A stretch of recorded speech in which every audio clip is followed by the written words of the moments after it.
Sala ngadto sa Sala Episo 4:17-19 usa ka pagano nga pag kinabuhi. Sa Biblia gi-emphasize sa Ginoo unsa ning kinabuhi sa pagano. Mao ni kinabuhi kung kining pagano gi-example ni sa Ginoo aron lang taon sa tanang mga magtotoo ngano nga naay kinabuhi nga wala diha kang Kristo. Unsa na kinabuhi sa pagano? Unsa ning pagano?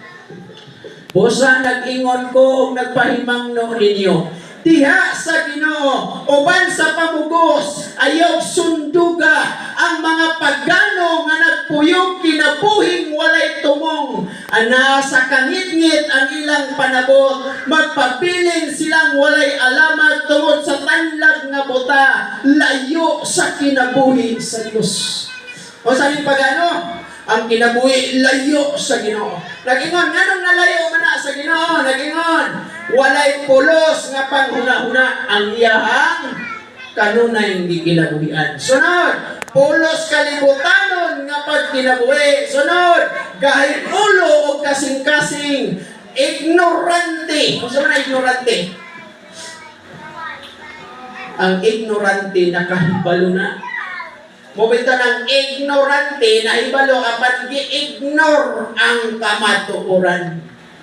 Diba? Muni ang pagano, ignorante o nahimulag sa kinabuhi sa Dios. Sunod, nawala ang tanan nga pagkasensitibo. Sunod, gitogyan ang ilang kaugalingon sa mga kahilayan, pagpatuyan sa tanong matang sa kahugawan. Muni kinabuhi sa pagano nga walay Kristo. Sunod sa may tabo, kung ang mga tao dili mo sunod sa Dios, sila og ang katilingban mahulog ngadto sa usa ka paubos nga tuyok sa sala.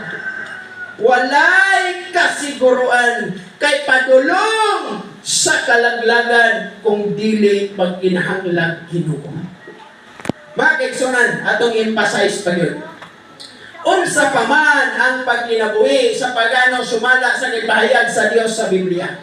Unang Pedro 4:3. Kay kadtong panahon nga miagi imo na alam sa pagbuhat sa buti pabuhat kaninyo sa mga hintil o pagano sa paggawi sa kaulag, pangibog, hubog-hubog, hudyaka, bahakak sa kumbirahan, sinumsumay og sa gidili nga pagsimbag mga Diyos-Diyos. Unang kinabuhi sa pagano nga di ganahan ang Ginoo kining hubog-hubog.